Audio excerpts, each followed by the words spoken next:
Thank you guys all so much for coming. Joining us today, I have the illustrious Bob Seiner. He's going to introduce himself in a bit, talk about his awesome career that he's had, just staying busy, advising us when it comes to all things data governance, data management, building our capabilities across these areas. And we're going to have a chat today about his new book, which he has released recently. So Bob, do you want to tell folks a little bit about yourself? Sure, we're happy to.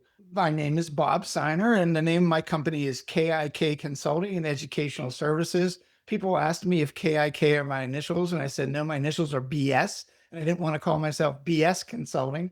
KIK stands for Knowledge is King, and I have written a lot. I've worked a lot in the data governance space, as Nicole mentioned. I've written several books. I'll talk about some of those books a little bit here. I just want to go through a couple quick slides, if that's okay, and then we'll turn it over to Q&A. You sent some great questions, Nicole, so I'm looking forward to getting into those. Okay, I don't want to spend a whole lot of time going through the slides because I'd rather just do informal Q&A. Like I said, the questions you sent are great. I've written several books on non-invasive data governance, but this is the first book that I've written that is not called non-invasive data governance. It's called The Data Catalyst Cubed. And if you're curious as to what a data catalyst is or why they need to be cubed, I'm planning on telling you about that, at least as we talk about the book here today. The subtitle of the book is actually the three items that are being multiplied together to have enabling effect, catalytic effect on organizations. And those are data governance, most specifically non-invasive data governance, because people know me, that's all I ever talk about, change management, and data fluency. So we'll go into these three things separately. We'll go into them together. And then I want to take some questions around what do I mean by that? Nicole, when you and I started talking about the book some time ago, I had shared with you a character that I had put together to promote the book. And I hadn't really even thought about that character until you just mentioned him a couple of days ago, maybe. And it was Cody the Catalyst. So I'm not going to overdo Cody the Catalyst in this presentation.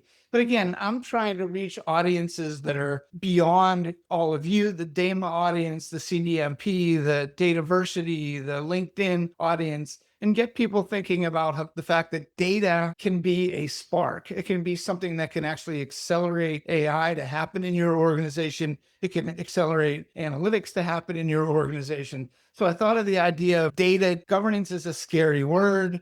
Let's call it something else. I'm not saying we should call it the catalyst, but if we view data governance as something more than just an enabler, as being something that will spark activity, that's what the whole concept was for the book. I learned from experience that if you can't change people's behavior associated with data, and if you can't get them to become more fluent or literate in the data, the chances of your data governance program succeeding goes downhill quite quickly. So here, I'm not going to spend a lot of time on this slide. Like I said, I have my company as KIK Consulting and Educational Services. In my spare time, I'm also faculty at Carnegie Mellon University here in Pittsburgh, Pennsylvania, which is my hometown. I used to have a publication called the Data Administration Newsletter, TDAN, that I sold to Dataversity. I've published several books on the topic of non-invasive data governance. And then here's Cody again, shooting at the Data Catalyst Cubed book. And that's what we're going to talk about today. So just again, real quickly, the subtitle of the book really says everything that you need to know. We're really looking to change the narrative around data governance as something that's obstructive, something that's getting in the way, something that is over and above what we're presently doing, and accelerating that by building formal change management and getting people to become more data fluent in the organization. Actually, I'm going to share with you an equation. And the equation is the data catalyst cubed equals data governance multiplied by change management multiplied by data fluency. So again, the exponential effect, and the idea is changing the narrative around data governance. I just wanted to show to you how the book is laid out. First, I talk about, if you can see where I'm pointing, igniting the catalyst, data governance as a catalyst, change management, data fluency as catalysts, and then focusing on changing the narrative. And I'll talk in a minute about why we need to change the narrative. But then how do we make a call for action? How do we pull this all together? And then there's a bunch of guides and tools and templates and canvases that are in the book as well. I wanted to share this slide with you because I've shared this in a whole bunch of other sessions that I've given recently. It's a little scary if you think of it. Okay, so I'm going to let it fill in. The only reason why it's not still going is that I ran out of room on the slide to be able to show these types of headlines. But if you're an executive, you're a CEO, you're a data governance practitioner, and you're looking for information about data governance, this is what you're seeing. There's even stuff from TDAN, my old publication, CDO Magazine, Dataversity is over here. But all the present narrative is that data governance is failing. And a good friend of mine, and you probably all know him quite well as well, John Lably.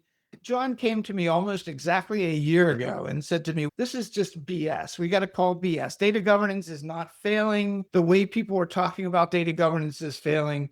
John and I issued a statement together on LinkedIn almost a year ago called Resetting the Data Governance Narrative. To be honest with you, I post a lot on LinkedIn. This was the most viewed post that I think I'd ever put out there. And I think the same may hold true for John. It had a lot of reactions. I want to share with you, I'm going to make this a little bit bigger so you can see it. I could spend the whole time today talking about this. How data governance is not a failure, yet the way we're talking about it is. Data governance is misinterpreted.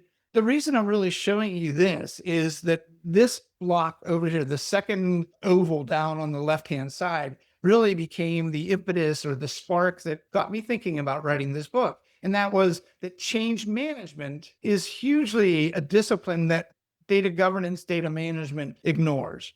And I think we need to make it more a part of data governance. And that, again, is part of the reason for the book. Again, I could go through that whole slide in a lot of detail, but Nicole, maybe you'll have some questions about it and we can talk about it. So I want to go through the core premises of the book. Again, I'm not here to sell you the book, but if you do come across the book, I wouldn't be upset about that. The book starts out because it's not labeled as non-invasive data governance. I spend a little bit of time at the beginning quickly explaining what non-invasive data governance is. And then I talk about governance is a scary word. People are looking for other terms to use to describe governance. They talk about data governance as an enabler. And I don't like that term. I don't like data governance as an enabler because it's very passive. I'm saying it needs to be more active. It needs to be more an accelerant. It's not a barrier to success in organizations. And then the bulk of the book goes into how you really need to be intentional about getting people to change their behaviors. And I share some ideas. I'm not a change management specialist. It's not what my education is in, but I did some research on change management and I've seen effective change management have positive influences on data governance programs. The same thing with literacy and fluency. I talk about in the book why I'm using the term fluency instead of literacy. People don't want to be known as being illiterate. We want people to become fluent, be able to speak the language of the data. And then, as I mentioned earlier, the three together cubed, that's the whole idea of the book is enablement is passive. Catalysts actually make things happen in your organization. The power of the cubed is that equation I mentioned. The catalyst cubed equals governance times change times fluency. There's one graphic that's actually not in the book that I think really explains the book pretty well. And that is if you take data governance and you multiply it by change management and you multiply it by data fluency, you're going to find unprecedented levels of adoption of data governance in your organization. You'll find persistent behavior change, all of these types of things. And then as soon as the book came out, somebody reached out to me and said, "You didn't go into all that far depth in the book. Maybe I could share with them what I mean by how these multiply the effect on each other. And if one of them is at zero, they're all at zero." So basically, you think of it as that equation. And this is what I came up with, just to share with you. So here, I just wanted to show real quickly, if you implement formal change management with non-invasive data governance, what the exponential impact is of having formal change management become part of your data governance initiative. Same thing with data fluency. I build a chart of different dimensions of data governance, what the impact of having formal data fluency would be, and then the exponential effect. And then I actually have a third one, which takes the three and multiplies them together and says, okay, if you do governance only, or if you do governance times one or the other, this is the impact. But if you do all three together, here's the impact. And so that's it. That's what I have for you in terms of slides. People can connect to me on LinkedIn. They can connect to me on Substack or Insight Jam. Hopefully that wasn't too long for you, Nicole. That was so awesome. No, I think it's great to see it visually. It's amazing how good your slides are. Yeah, maybe in your abundant free time, you AI. can. I just use it. No, I don't. Yeah, with all the animations and stuff. No, that was human generated. No, it's great. Yeah, and I'm really excited to see Cody make his debut. So we're honored that you would share Cody with us.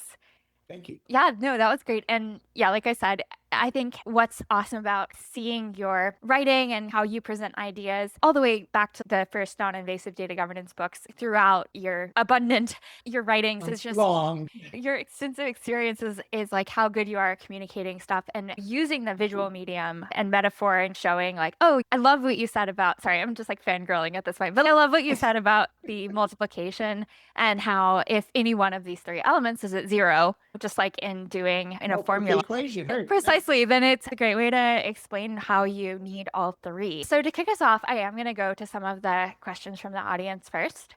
And so Charles asked, can you dig more into the difference between fluency and literacy? Is it just a rebranding? That's a great question. What I've seen is that when I write and I post things on LinkedIn about literacy and fluency, so many people seem to be leaning into fluency because the word literate, if you're illiterate when it comes to something, it's not a positive thing.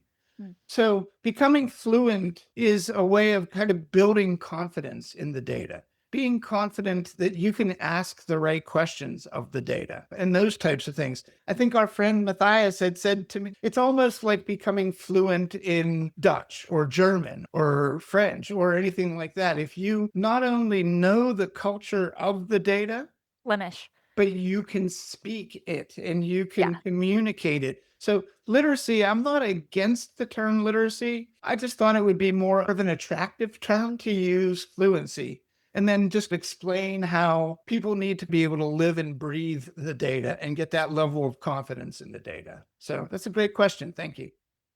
Awesome. All right. Yeah. Thank you, Charles. And then there's some questions in the chat around what is a data catalyst? Yeah. And how does this help potentially destigmatize the role of data governance, which is often associated with like slow and roadblocks and stuff like that? We know it has roadblocks. We know it that there's a stigma with it for sure. Do you mind if I share with the chat the little screenshot that you sent me, which has the breakdown of catalyst and the equation? No, go ahead. You can do Okay. that. Sure. Okay. But yes, feel free to Okay, expound on that. so people have been talking about how the term governance has been a scary word for some time. Nobody is actively looking to become governed. So they're looking for another term to use. And data enablement seemed to be the most popular term that people were using. And I said, that's great. If I'm enabled to do something, it doesn't mean I'm going to do it. It means that maybe I've been given the resources or I've been given the time. It doesn't mean that it's actually going to get done. Okay, now, so I was looking for a word. I think I probably even did use Gen AI to generate some ideas as to how can we make data governance more interesting. And a lot of what it was giving back to me is that, you know what, AI is not going to be successful with ungoverned data, or it's going to be very risky for an organization. Analytics is going to be very risky. Okay. We need to use governance as that spark, as that accelerant to actually help AI to become more successful, or to get analytics, or to get day-to-day operations to become more fluid. So the whole idea of the catalyst is that it's a spark. So instead of positioning data governance as being something that's obstructive, let us look for ways to be able to say, if we have governed data, we'll be able to do this. We couldn't do that before. And I think that's something worth investigating. And I thought it was interesting enough to write about. So, is data catalyst specifically a role or is it more of a mindset? It is not a role. Okay. I have never seen somebody with the title of data catalyst. I don't expect that there will be ever, maybe someday. No, they'd have to take this really seriously to heart. But now I don't think that a data catalyst is a role. So it's interesting because I'm working with a certificate company to provide education to help people to become a data catalyst in their organization. But the beauty of it is they don't have to be the chief data officer or the chief AI officer or a business analyst. They could be any of these things. They could be Joe or Josephine programmer who wants to set a spark around data in the organization. And they said, okay, what can I learn that can help me to get that message across effectively in the organization? So I think it's a change of mindset for sure. It's not role specific certification. It's just the idea of being that spark to make things happen in your organization. Got it. Yeah, so like with non-invasive data governance, more of a philosophy or a way of being. If I could take a second, then non-invasive, I look at there as being three approaches to data governance in the world. There is the command and control top-down approach where you assign people to be data stewards, you assign them to be owners. It immediately feels like it's over and above what they're presently doing. That's command and control. That's one way of doing things. Some organizations that's acceptable. A lot of organizations it's not acceptable. Okay. The second one I kind of liken to the movie Field of Dreams. Have you ever seen the movie Field of Dreams with Kevin Costner? And the Yes. one line of that movie is, if you build it, they will come. And so a lot of organizations spend a lot of time defining roles and responsibilities in their organization and expect that people are going to gravitate towards governing data, towards accepting the role. And it doesn't always happen that way. That's one of the main reasons why data, at least from my experience, data governance programs tend to fail, is because they expect people to gravitate towards changing what they do. Okay, so there's command and control, there's field of dreams, or I call it the traditional approach, and then there's non-invasive. Non-invasive considers that anybody who has a relationship to the data, so they define data, produce data, use data, if they are being held formally accountable for that relationship to the data, they are a steward of the data. So basically, it could be anybody in the organization. I think at Enterprise Data World and DGIQ last year, to start my presentation, I asked the audience, I don't know, 5 people, 10 people, however many people were listening to me speak, by show of hands, how many of your organizations are governing your data? A couple hands went up. Nobody was like emphatically raising their governing our data. I said, okay, put your hands down. I'm going to ask that question again, and I want everybody to raise their hand. So they looked at me and they said, okay, I asked the question, how many of your organizations are governing your data? And they all looked at me. They said, okay, we'll raise our hand. I said, look around the room. The fact is, all of your organizations are governing your data. You're just doing it informally. There's somebody who's responsible for defining the data, maybe thousands of people responsible for defining this data. There's people producing the data. There's people using the data. That's pretty much everybody in the organization is doing one of those things. If we can help them to become formally accountable for things they already do without assigning them a new title, without giving them more work, it's going to be a lot less invasive. So there's a lot more to non-invasive data governance than that, but that's the core premise. It's not a theory. It's literally an approach to data governance. You can assign, you can identify, or you can recognize your stewards. Which one do you want to do? You can tell people you must do this. You can tell them you should do this, or you could tell them you're already doing this. Again, pick the one that makes the most sense to you. So non-invasive data governance is more than a concept. At least in my opinion, it is. There's only 3 approaches to governance in the world. Okay, awesome. But Thank you people very should much call for the me out on that. clarification. If I'm wrong, if there's more, please call me out. Let me know. Yeah, it fits to me. I'm trying to think of like other ways or methods we but Save it for San Diego. We'll have a good conversation there. okay. But I'll be in Boston actually that week. Yeah, We'll different see. conference. So I know it's so sad. My data family is all spread out. Okay, so let me pick another question here. So I wanted to shift a little bit to talking about how these ideas potentially help organizations catalyze their use of the data, which could include using it to create AI tools or products or workflows, what have you. And so, if a skeptical executive were to ask you why this book and why now, when we're trying to implement these AI tools, what would be your short answer? I would almost with 100% confidence be able to tell them that the way they are thinking about data governance now will be different after they've read the book. Okay. That they will view data governance in a different way. I'm not going to say it's not going to be brand new and to forget everything that they know up until then. I'm just saying, consider, first of all, and I've done this with the first several books, that there's an alternative approach to data governance that you might not have thought about. You might not have thought about the premise of we're already doing this. We could do it better. Okay. When I shared that slide that showed all the different headlines and article titles about how data governance is failing, I would almost convey the message to them that data governance can't fail. It can only be informal. It can't fail.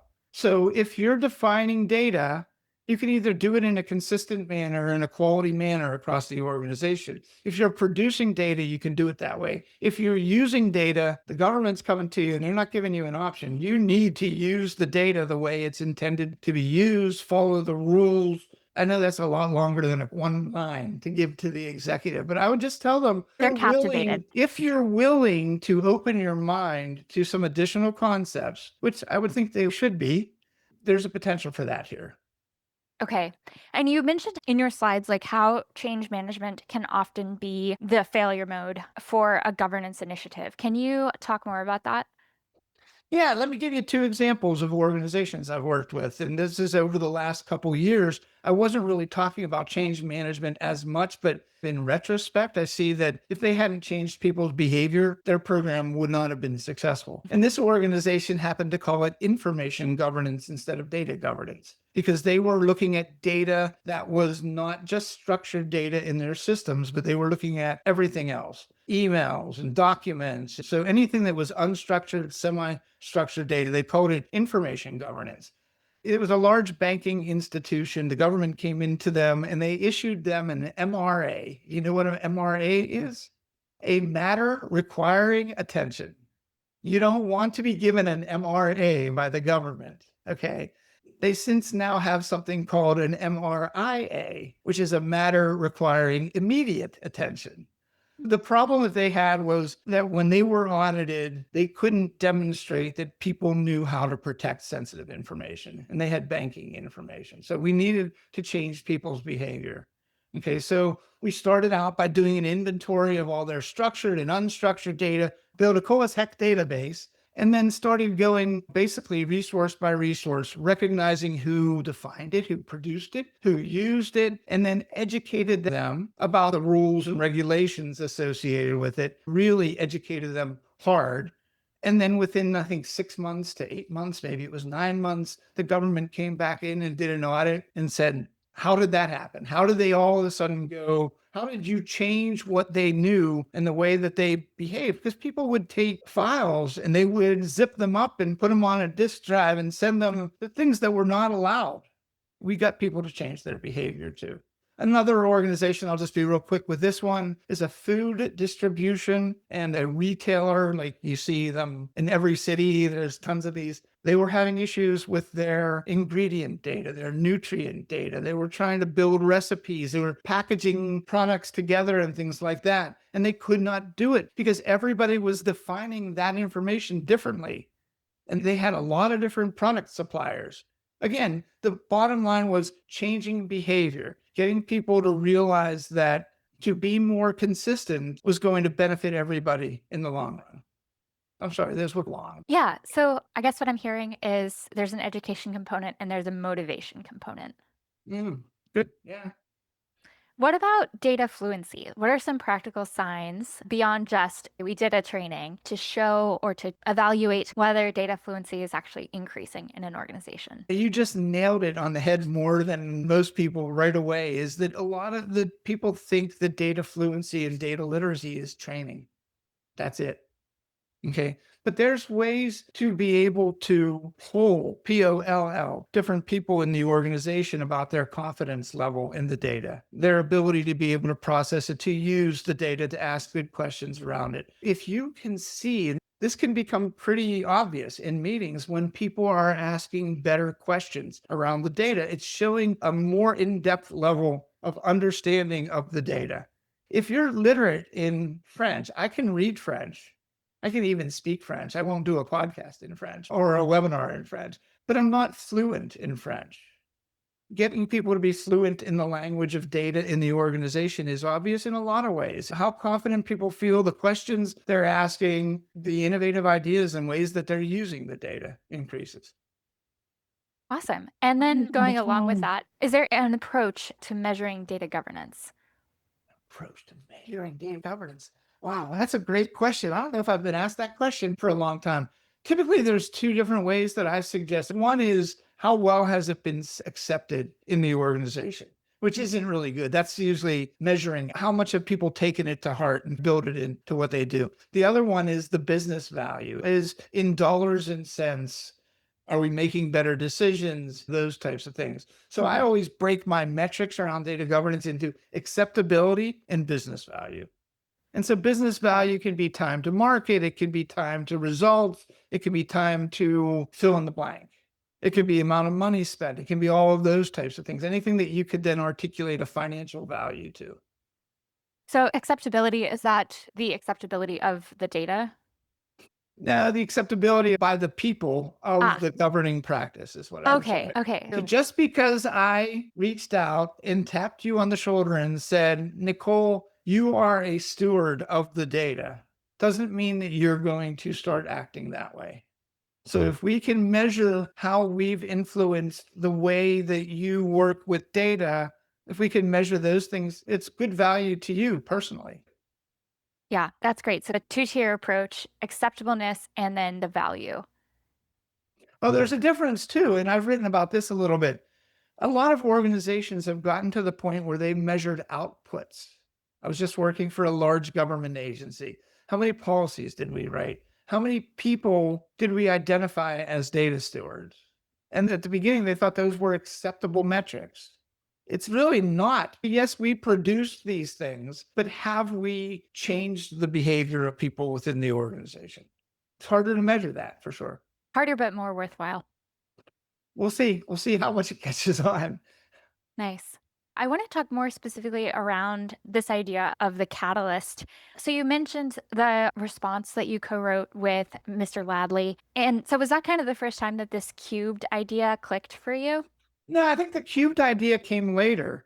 I think the first, or should I say, some at least reinitiation of my focus on change management and behavior change really became more prevalent after John and I got Mhm. together. So it was after that I started thinking, people started writing more about, my clients started talking more about data literacy. And I didn't like the term then. And I looked for ways to change it. And as soon as I had figured out that we really need to bring these three things together, data governance, change management, data literacy, or fluency, that's where the whole idea of, okay, maybe they actually multiply the effect of each other. And that was the idea of the cubed number in the corner was the catalyst, but it's a good story to be able to tell. If we can get those three things working together, I love that you picked out the idea that I mentioned earlier that if one of these is at zero or at a very low level of maturity, it's going to prevent success in the other areas. Yeah. That's great. Just to reiterate, I think you're a wonderful storyteller, and I love the rebranding work that you do because I think data people don't always communicate the value so clearly. But when you talk about the concepts, I think the value is like so much more apparent from the way that you framed it. Thank you for saying that. Yes, I absolutely. enjoy it. I tend to do that a lot. So anybody who's connected with me on LinkedIn, I wrote about data and the seven dwarfs the other day. I talked about becoming a Top Gun, if you're familiar with the Top Gun movie, for data within your organization. If we can't make these topics more relatable, even to just the people that are on the call in this webinar, I think we're failing. It's a very dry subject, very dry subject. I'm happy that there's as much interest as there is. It's just that governance is the appropriate term to use. I used this analogy recently on something that I was on in Europe that in the US, the rules say that we need to drive on the right side of the road. Right side, yeah, right side of the road. If you drive on the left side of the road, you're going to either run into somebody or you're going to get a ticket or if you get thrown in jail for that. Okay.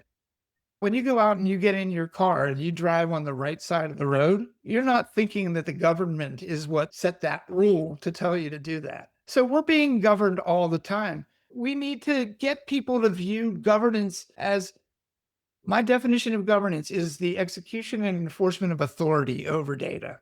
Sounds like it's worded very strongly. We still need to get people to follow the rules, and we need to set up appropriate rules within our organizations around data. Like I said, people are already governing data. They just need to do it more efficiently, more effectively, more formally. Yep. I really love how the new book really builds on the existing work that you have on data governance and showing the additional components that are needed to increase the likelihood that the program will be successful. It's an expansion on things that we've already been talking about, that I think we've all been already talking about. So I think it just takes the ideas to the next level. And I could maybe provide a tickler of something that might be coming up in my retirement. There might be a book around becoming a data catalyst. And again, we talked about it's not a real thing. It's not a person in an organization. But what are some of the skills? What are the things that I can help to provide just to get people thinking about what they can do in their organizations to become that spark, to make things happen, make Do you governance happen? I guess I want to push back on that just a tiniest bit because I know that when this concept of data stewards first came to the fore, that it was a hat that a person who might be a business analyst, they might be a technical, they already had a job. And so initially it was just an added responsibility, but now I see some organizations are specifically hiring for data stewards. They come in, That's they have so their own. wrong. You think that's a That's bit weird? that's so wrong. Okay. On a lot of different levels, but let me just share that the definition I use of what a data steward is somebody who is formally accountable for their relationship to the data. Mm. Okay. So if a person has a relationship, they use data that is sensitive. That same conference room I talked about earlier, if I looked at that room and I said, okay, you folks on the right hand side of the room, you use sensitive data, you need to protect that data. Okay. You folks on the left side of the room, you also use sensitive data, but you don't have to protect it.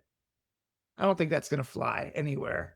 So, just by the mere fact that you are a user of data that has rules associated with it, your leadership is probably just assuming that you're following the rules. They don't necessarily know how well you know those or how well anybody is following up on you. So, I use the concept of everybody in the organization potentially is a steward of the data based on whether they define, produce, use two of the three or all three of them.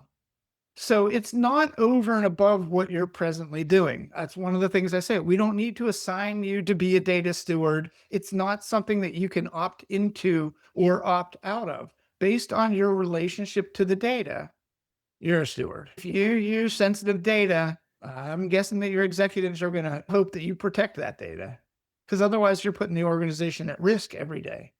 This So has for been a some, really cool conversation. You've given me a yeah. lot of opportunity to say a lot of things. Yeah, that's cool. So, for someone who is in that kind of leadership role or is looking to implement non invasive data governance and find the data stewards, like what advice do you have for them? How often should they be searching for these people or communicating with these people to ensure that they're stewarding the data? I think there almost needs to be more of a blanket level of understanding in the organization around what governance is and what stewardship is. Because otherwise, if you go out and you say, okay, you're now a data steward, they're going to say, okay, what do I need to do to start doing data steward stuff? You may just have to do your job. I had an article I wrote many years ago. I think it was in one of my first books that talked about 10 rules of being a data steward. And one is everybody is a data steward. Everybody who has a relationship to the data that's being held formally accountable for it is a data steward. Another rule was we don't hire data stewards. If you hire a person in to be a business analyst and they define, produce, and or use a certain type of data, they're a steward. They don't have to have a title. You don't hire, well, again, this is just from my experience, and I'm sure other people have experienced good things either way, but at least in a non-invasive approach, it's a no-no to hire Yeah. data stewards. Okay. So, it's more like it's baked into the organizational We are culture. going to recognize them. We are not going to just identify who they are, but there's a positive meaning that comes along with being recognized for something. Yeah. And then we're going to help That's them very do it true. better. Hey, Yeah. there's been a lot of naysayers who have said non-invasive data governance cannot be successful. And I'm saying, okay, you go do it your way. And all of those organizations who have recognized their stewards, who have changed behavior, who have built fluency, have been non-invasive in their approach, they'll just keep doing what they're doing. The proof is Yeah. in the pudding. Yes. You have a non invasive approach even for bringing people around to non invasive data governance. Again, people don't want to be told what to do. Yeah. They have enough of that already. People say we should write it into your job description. Okay, that's helpful. It's kind of invasive, but it's not, at least it's there where it's written into their job description. It's what's expected of them. But if they don't understand what the benefit the organization is receiving from it, they're not going to be as likely to be good stewards. Yeah, there's that data fluency piece. Yeah. Awesome. Is there anything that I haven't touched on that you really wanted to talk about? You asked the last question on the list that you sent me. People need to know. The next frontier. The next frontier of catalytic governance. And to me, it boiled down to two sentences. I'm going to get these right. I have them written here. Make governance invisible in behavior, build it in, embed it into what people do, and undeniable in value. And if we can do those two things, we can make it almost just embed it into what people do. Part of that is the catalytic effect of change management times data governance, data fluency, and we can get it to become undeniable in value. I think that's another good webinar is for us to talk about the heck is the value of doing this data governance stuff. Yeah, we would absolutely love to have you back, and we could talk more about that. Okay, And you know where to find me. I d okay, sounds great. Do you wanna talk more about the evolution of your non-invasive data governance approach over the books that you've written? The first one just outlined the theory of it. The idea that everybody could be a data steward, that we need to be looking at data governance a little bit differently. The second book elaborated on those ideas and shared like lessons learned and things like that had been done with many clients of implementing that approach. The third non-invasive book was really the beginning of this whole thought process that led me to this book, which is all about the Yeah. human element of it. You see a lot of people writing about Dr. Tom Redman, Tiankai Feng, a lot of people writing about the Mhm. human element of data Yeah. governance. The third book was Non-Invasive Data Governance Unleashed, and it was more about empowering data governance in the age of AI and data within organizations. So it took more of a human element approach. And the one last thing I wanted to share with you about that was I've told people this before and they don't necessarily believe me. The new Data Catalyst book is the first book that I've actually written from beginning to end. It was very intentional in the way that it was set up. All of the other non-invasive data governance books were bringing together of articles and things that I had written on TDAN, on LinkedIn, things I had written for clients, and those types of things. So they were brought into shape of a book. This one is a lot more intentional, and I hope it comes across that way in the Hmm. book. Yeah, that's very cool. I'm always so jealous isn't the right word because it sounds like I'm not celebrating you, which I am, but this idea that, like, you've written so much, you can be like, "I'm gonna pick a piece here, a piece there. This is gonna go into the different chapters," and then boom, you have a book. Well, I know and you it's know what? not that easy, but I love doing it though. I don't find myself to be a great communicator, but you have changed that in the things that you have Oh, said yeah, today. please. And so I'm always looking again for unique ways of being able to share the message with people Yeah, and that's great. hoping that the industry is really not dying because we can't have AI without governance. Right. Data governance, AI governance. That's another webinar. AI governance versus data governance. We did get that question actually. And then, you know what? People can go and look on LinkedIn because just recently on LinkedIn, I wrote an article that was titled Data Governance is Not Related to AI Governance. Mm.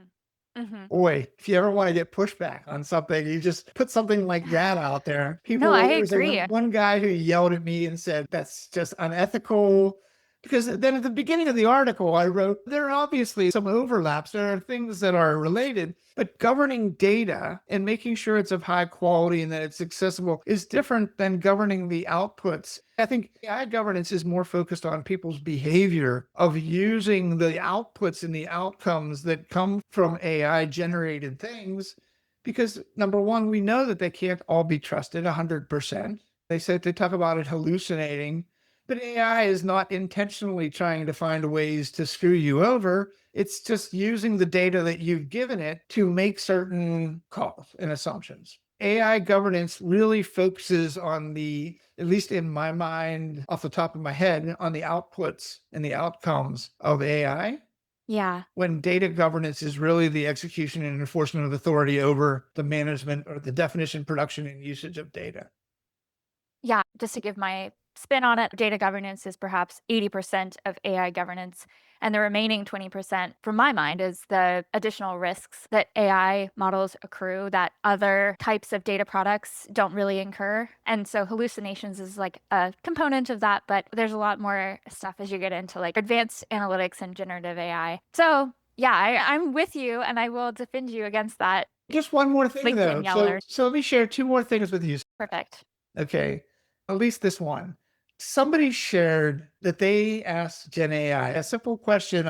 The car wash is only a half mile from my house.